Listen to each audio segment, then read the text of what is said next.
નમસ્કાર વિદ્યાર્થી મિત્રો, હું Sheetal Bhatti Noble School Group અને વાસુદેવ સ્કૂલ ગ્રુપની યુટ્યુબ ચેનલમાં આપ સૌનું હાર્દિક સ્વાગત કરું છું. વિદ્યાર્થી મિત્રો, અહીં આપણે છઠ્ઠા ધોરણના સામાજિક વિજ્ઞાનમાં ચેપ્ટર નંબર 16 અને ચેપ્ટરનું નામ છે સ્થાનિક સરકાર. બરાબર છે? તો એની અંદર આજે આપણે વાત કરવાની છે ગ્રામીણ પ્રશાસન એટલે કે ગ્રામ પંચાયત. બરાબર, અગાઉ આપણે જોઈએ કે ગ્રામ પંચાયત એટલે શું, બરાબર છે. ત્યાર પછી સ્થાનિક સરકાર એટલે જે સ્થાનિક સરકાર છે જે પંચાયતી રાજ કેટલા ભાગમાં વહેંચાયેલું છે, બરાબર છે.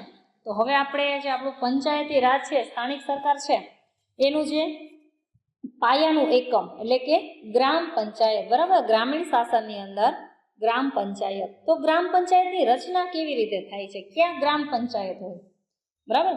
તો સ્થાનિક સ્વરાજ્યની સંસ્થામાં સૌથી પાયાનું એકમ ગ્રામ પંચાયત છે, બરાબર. અગાઉ પણ આપણે વાત કરી ગયા કે સ્થાનિક સ્વરાજ્યની જે સંસ્થાઓ છે એમાં તો કે સૌથી પાયાનું એકમ કોણ છે, તો કે ગ્રામ પંચાયત. 500 થી 25,000 સુધીની વસ્તી ધરાવતા ગામમાં ગ્રામ પંચાયતની રચના કરવામાં આવે છે, બરાબર. ગ્રામ પંચાયત ક્યાં હોય, તો કે જે ગામડામાં ઓછામાં ઓછી 500ની સંખ્યા વધારેમાં વધારે 25,000 સુધીની વસ્તી હોય ત્યાં તો કે ગ્રામ પંચાયતની રચના કરવામાં આવે છે. ગ્રામ પંચાયતમાં ઓછામાં ઓછા 8 અને વસ્તીના આધારે વધુમાં વધુ 16 ચૂંટાયેલા સભ્યો હોય. નીચે લીટી કરજો. ગ્રામ પંચાયતમાં ઓછામાં ઓછા કેટલા સભ્યો હોય, તો કે 8 અને વધુમાં વધુ તો કે 16. એટલે ગ્રામ પંચાયતમાં સભ્ય સંખ્યા તો કે 8 થી 16, ઓછામાં ઓછા 8 અને વધુમાં વધુ 16. ગ્રામ પંચાયતના વડાને સરપંચ કહે છે, બરાબર. ગ્રામ પંચાયતના વડા છે એને કોણ શું કહેવાય, તો કે સરપંચ. આખા ગામનો વહીવટ છે એ સરપંચના નામે થાય છે, બરાબર છે. ગ્રામ પંચાયતના વડા જે છે એ કોણ છે, તો કે સરપંચ. એટલે આખા ગામની જવાબદારી છે એ સરપંચ ઉપર હોય છે. દર 5 વર્ષે ગ્રામ પંચાયતના સભ્યો અને સરપંચની ચૂંટણી થાય. પ્રશ્ન પૂછાય, સરપંચની ચૂંટણી કેટલા વર્ષે થાય, કેટલા વર્ષે આવશે, 5 વર્ષે, બરાબર. સરપંચ અને એમના જે કોઈ પણ સભ્યો છે, ગ્રામ પંચાયતના સભ્ય અને સરપંચ બેની ચૂંટણી દર 5 વર્ષે થાય છે. ગામના મતદારો પ્રત્યક્ષ રીતે મત આપીને સરપંચને ચૂંટે છે, બરાબર છે. ગામના મતદારો કોને કહેવાય, તો કે જેમની ઉંમર 18 વર્ષથી ઉપરની છે એવા તમામ નાગરિકો, તમામ લોકો છે જે તે ગામની અંદર વસવાટ કરતા હોય એ પોતાનો મત આપી અને સરપંચને ચૂંટે છે. વોર્ડના સભ્યને જે તે વોર્ડના મતદારો ચૂંટે, બરાબર. વોર્ડના સભ્યને કોણ ચૂંટે, તો કે એ વોર્ડમાં જે લોકો હોય, જે લોકો એની અંદર વસવાટ કરતા હોય તો ત્યાંના જે મતદારો છે એ જે તે વોર્ડના સભ્યને ચૂંટે છે. ગ્રામ પંચાયતની ચૂંટણી કોઈ પણ રાજકીય પક્ષ દ્વારા કે કોઈ રાજકીય પક્ષના પ્રતીક પર લડાતી નથી, બરાબર. ગ્રામ પંચાયતની ચૂંટણી છે એ કોઈ પણ રાજકીય પક્ષ અથવા તો રાજકીય પક્ષનું પ્રતીક એટલે નિશાની એના પર લડાતી નથી. હવે છે વહીવટ. ગ્રામ પંચાયતનો વહીવટ કોણ કરે છે, ગ્રામ પંચાયતના સરપંચ અને સભ્ય મળીને ગામના વિકાસના કામો અંગે ઠરાવો કરીને ગામના વિકાસના કામો નક્કી કરે છે, બરાબર. ગામડાની અંદર કાર્ય જે તે કાર્ય કોણ કરે છે, તો કે ગ્રામ પંચાયતના સરપંચ અને એની સાથે જે ચૂંટાયેલા સભ્ય છે એ સાથે મળી અને ગામડાનો વિકાસ થાય એ માટેના તો કે ઠરાવો એટલે કે કાયદા કરી અને ગામના વિકાસ કરવા માટેના કાર્ય કરે છે. સરકાર તરફથી તલાટી કમ મંત્રીની નિમણૂક કરવામાં આવે છે. જો સરકાર તરફથી કોની નિમણૂક કરવામાં આવે વહીવટ કરવા માટે, તલાટી કમ મંત્રી, અને સરપંચ છે એની ચૂંટણી થાય, બરાબર છે. એટલે ગ્રામ પંચાયતના વડા સરપંચ કહેવાય અને વહીવટી વડા પૂછાય તો તલાટી કમ મંત્રી, બરાબર છે. સરપંચ તો કે સરકાર જે છે એ ચૂંટણી કરી અને સરપંચ આવે છે, બરાબર. સરપંચ પોતાની જગ્યા પર કેવી રીતે આવે છે, તો કે ચૂંટણી દ્વારા. તલાટી મંત્રી તો કે એમની નિમણૂક, એમની ભરતી છે સરકાર દ્વારા કરવામાં આવે છે. તે વહીવટી કાર્ય સંભાળે છે, બરાબર છે. તલાટી કમ મંત્રીનું કાર્ય શું છે, તો કે વહીવટી, પૈસાની લેવડ દેવડને લગતું જે કોઈ પણ કાર્ય છે એ તો કે તલાટી દ્વારા કરવામાં આવે છે. કરવેરાની વસૂલાત કરે છે, બરાબર. જે કોઈ પણ કરવેરો છે, જે આવક છે એની વસૂલાત, કરવેરો એટલે કે ટેક્સ, બરાબર છે. તો એ કરવેરાની વસૂલાત કોણ કરે છે ગામડામાં, તો કે તલાટી કમ મંત્રી. ત્યાર પછી ગ્રામ પંચાયતના અહેવાલો, પત્રકો અને અંદાજપત્ર તૈયાર કરી તેનો હિસાબ રાખવાનું કાર્ય કરે છે, બરાબર છે. પ્રશ્ન પૂછાય કે તલાટી કમ મંત્રીના કાર્ય જણાવો. તો ગ્રામ પંચાયતના અહેવાલ એટલે ગ્રામ પંચાયતના જે કાંઈ પણ રિપોર્ટ હોય, પત્રકો હોય અને અંદાજપત્ર કોઈ પણ કાર્ય છે તેના માટે કેટલો ખર્ચો થશે, બરાબર? તો એ અંદાજપત્ર તૈયાર કરી અને હિસાબ રાખવાનું કામ છે તલાટી મંત્રી કરે છે. ગ્રામ પંચાયતના કાર્યાલયને ગ્રામ સચિવાલય પણ કહેવામાં આવે છે. નીચે અંડરલાઈન કરજો કે ગ્રામ પંચાયતના કાર્યાલયને બીજા કયા નામે ઓળખવામાં આવે છે? તો કે ગ્રામ સચિવાલય. એટલે ગ્રામ પંચાયતના કાર્યાલયને ગ્રામ સચિવાલય પણ કહેવામાં આવે છે. આગળ વાત કરીએ ગ્રામ પંચાયતની આવકના સાધનો, બરાબર? ગ્રામ પંચાયત છે એને શેની અંદરથી આવક મળે છે, ક્યાંથી પોતે આવક મેળવે છે?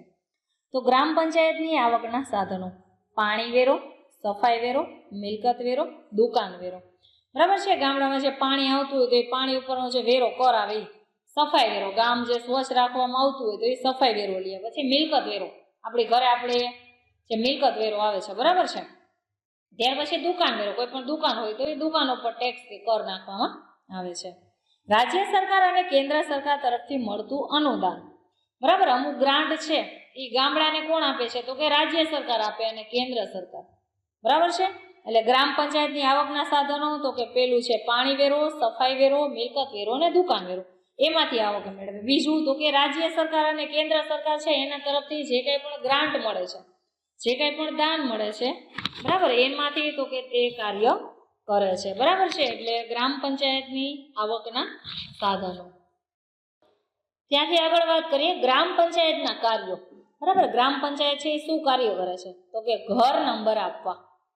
આપણું ઘર હોય ત્યાં બારે તો કે એલ્યુમિનિયમની પ્લેટ મારેલી હોય છે, એની અંદર આપણા ઘર નંબર લખેલા હોય છે, બરાબર? ગામડામાં સિટીમાં બે જગ્યાએ હોય છે. એટલે ગ્રામ પંચાયતના કાર્યમાં તો કે ઘરના નંબર આપવા, બીજું ઘર વપરાશ અને પીવાના પાણીની વ્યવસ્થા કરવી.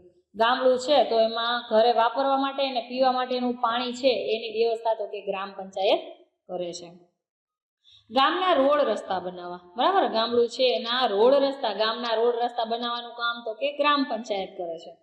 ત્યાર પછી ગામના રસ્તાની સફાઈ અને ગંદા પાણીનો નિકાલ, બરાબર? ગામડાના જે રસ્તા છે એને ચોખ્ખા રાખવા અને જે ગંદુ પાણી છે, આપણે જે ઘર વપરાશમાં જે પાણી લીધું હોય ને એ પાણી આપણે ગટર દ્વારા જે કોઈ પણ નિકાલ કરીએ છીએ, એટલે જે ગંદુ પાણી છે એનો નિકાલ કેવી રીતે કરવો, કઈ જગ્યાએ એને જવા દેવું, એ વ્યવસ્થા છે ગ્રામ પંચાયત કરે.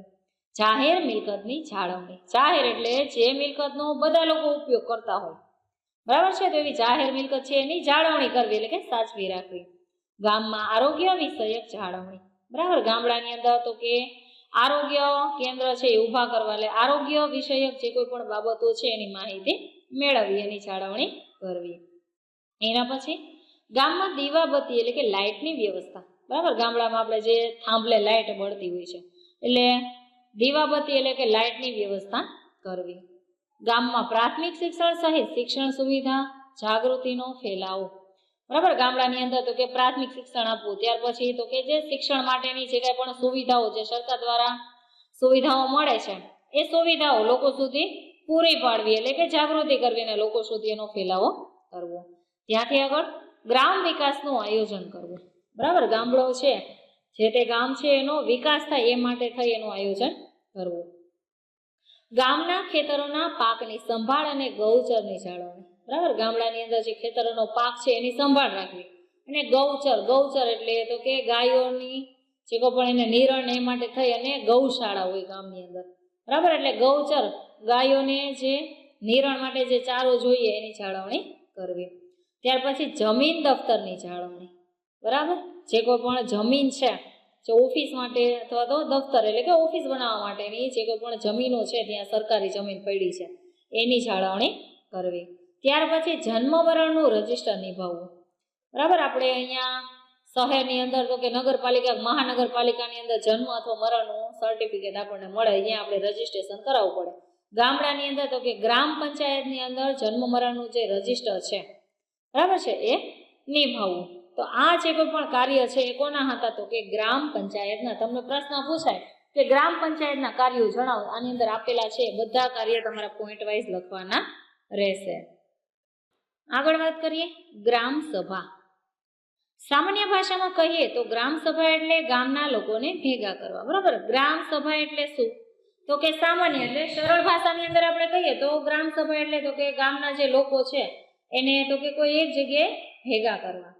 ગ્રામ સભા એ ગામની ધારાસભા જેવી છે, બરાબર. ગ્રામ સભા શું છે? તો કે ગામની ધારાસભા જેવી. ગામમાં રહેતા પુખ્ત વયના બધા જ સભ્યો ગ્રામ સભાના સભ્ય ગણાય છે. ગ્રામ સભાના સભ્ય કોને ગણવામાં આવે? તો કે ગામમાં રહેતા પુખ્ત વયના એટલે 18 વર્ષથી ઉપરના જેટલા સભ્યો છે એ બધા ગ્રામ સભાના સભ્ય ગણાય. તેમને ગ્રામ સભામાં હાજર રહેવાનો, મત આપવાનો કે કોઈ પણ દરખાસ્ત કરવાનો અધિકાર છે, બરાબર. ગ્રામ સભાના સભ્યોનો અધિકાર શું છે? તો કે ગ્રામ સભામાં હાજર રહેવા માટેનો, ત્યાર પછી એના મત આપવા માટેનો અને કોઈ પણ દરખાસ્ત એટલે પ્રસ્તાવ મૂકવા માટેનો અધિકાર છે. ગ્રામ પંચાયતે વર્ષમાં ઓછામાં ઓછું 2 વખત ગ્રામ સભાનું આયોજન કરવું ફરજિયાત છે. ગ્રામ પંચાયત છે એને વર્ષમાં ઓછામાં ઓછું 2 વખત ગ્રામ સભાનું આયોજન કરવું ફરજિયાત છે. એટલે ગ્રામ પંચાયતની અંદર તો કે ગ્રામ સભાનું આયોજન વર્ષમાં ઓછામાં ઓછું કેટલી વાર કરવાનું? 2 વખત. એટલે દર 6 મહિને એકવાર ગ્રામ સભાનું આયોજન કરવું ફરજિયાત છે. ગ્રામ સભાના અધ્યક્ષ સરપંચ હોય છે. નીચે લીટી કરજો. ગ્રામ સભાના અધ્યક્ષ કોને કહેવામાં આવે છે? તો કે સરપંચને. અગાઉથી જાણ કરીને ગ્રામ સભાની બેઠક બોલાવવામાં આવે છે, બરાબર. ગ્રામ સભાની બેઠક જે છે એ તો કે ગ્રામ સભાના જે કોઈ પણ સભ્યો છે એને અગાઉથી જાણ કરવામાં આવે છે અને જાણ કરી અને પછી જે તે સ્થળે, બરાબર, ગ્રામ સભાની જે બેઠક છે એ બોલાવવામાં આવે છે, જેમાં તાલુકા અને જિલ્લા કક્ષાએથી અધિકારીઓ હાજર રહે છે, બરાબર છે. ગ્રામ સભા છે એની જે બેઠક બોલાવવામાં આવે એની અંદર તો કે તાલુકા કક્ષાએ અને જિલ્લા કક્ષાએથી જે કોઈ પણ અધિકારીઓ છે એ એની અંદર હાજર રહે છે. તેમજ ગામમાં ફરજ બજાવતા સરકારી કર્મચારીઓ પણ હાજર રહે છે, બરાબર. ગ્રામ સભાની અંદર કોણ કોણ હાજર રહે? તો કે ગ્રામ સભાના જે પુખ્ત વયના ઉમેદવારો છે, જે સભ્યો છે એ, પછી તાલુકા અને જિલ્લા કક્ષાના અધિકારીઓ અને ગામમાં ફરજ બજાવતા જે સરકારી કર્મચારીઓ છે, બરાબર છે, જે ગવર્મેન્ટ જોબ કરતા એવા લોકો છે એમાં હાજર રહે છે. ગ્રામ પંચાયતે કરવાના વિકાસના કામોનો અગ્રતાક્રમ નક્કી કરવામાં આવે છે, બરાબર. ગ્રામ પંચાયત શું કાર્ય કરે છે? તો કે ગામના વિકાસ કરવા માટેના જે કોઈ પણ કાર્ય છે તો એમાં કયું કાર્ય છે એ સૌથી પહેલા કરવાનું હોય છે એ નક્કી કરે છે. એટલે વિકાસના કામોનો જે અગ્રતા ક્રમ છે એ નક્કી કરવામાં આવે છે. ગામના પ્રશ્નો જેવા કે ગામના રસ્તાઓ, પીવાના પાણીની સમસ્યા, ગ્રામ સફાઈ, લાઇટની સુવિધા, શિક્ષણ અને આરોગ્યની સુવિધા વગેરેની ચર્ચા થાય છે, બરાબર છે. ગ્રામ પંચાયતની અંદર જે ગ્રામ સભા ભરાય છે એમાં કયા કયા પ્રશ્નો જે છે એની ચર્ચા થાય છે? તો કે ગામના પ્રશ્ન જેવા કે ગામના રસ્તા બનાવવા, ત્યાર પછી ગામડાને પીવાના પાણીની જે સમસ્યા છે એ પૂરી કરવી, ગ્રામ સફાઈ એટલે કે ગામમાં સ્વચ્છતા જાળવવી, ગામની અંદર લાઇટની સુવિધા, શિક્ષણ અને આરોગ્ય માટેની સુવિધા મળી રહે, બધી બાબતો છે જે ગ્રામ સભાની અંદર રજૂ કરવામાં આવે છે. ત્યાંથી આગળ ગ્રામ સભાના દરેક સભ્યે જાગૃત રહીને ગ્રામ સભામાં આવશ્યક હાજરી આપવી જોઈએ. એટલે ગ્રામ સભાનો જે દરેક સભ્ય છે એણે જાગૃત થઈ અને તો કે ગ્રામ સભાની અંદર હાજરી આપવી જરૂરી છે. ગામના પ્રશ્નો અને વિકાસના કામોની ચર્ચા થવી જોઈએ, તો જ ગામને પારદર્શક વહીવટ મળશે અને ગ્રામ સભાનો ઉદ્દેશ્ય સફળ થશે, બરાબર. ગામના જે કોઈ પણ પ્રશ્ન છે એ પ્રશ્ન અને ગામના વિકાસ માટેની ચર્ચા થવી જોઈએ, તો જે કોઈ પણ ગામ છે એનો પારદર્શક એટલે સાચો વહીવટ થશે અને તો જે તે ગ્રામ સભા છે એનો ઉદ્દેશ, એનું કાર્ય છે એ સફળ બનશે, બરાબર છે.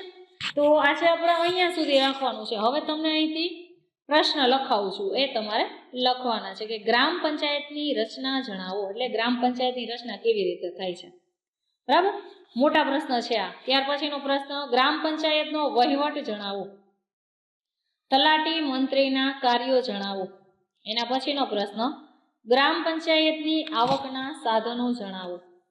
ત્યાર પછી ગ્રામ પંચાયતના કાર્યો જણાવો અને સૌથી છેલ્લો પ્રશ્ન છે, ટૂંકનોંધ લખો ગ્રામ સભા, બરાબર છે. તો આજે આપણે અહીંયા સુધી રાખશું. અહીંથી આગળ આવતા લેક્ચરની અંદર જોશું. અસ્તુ. જય હિન્દ.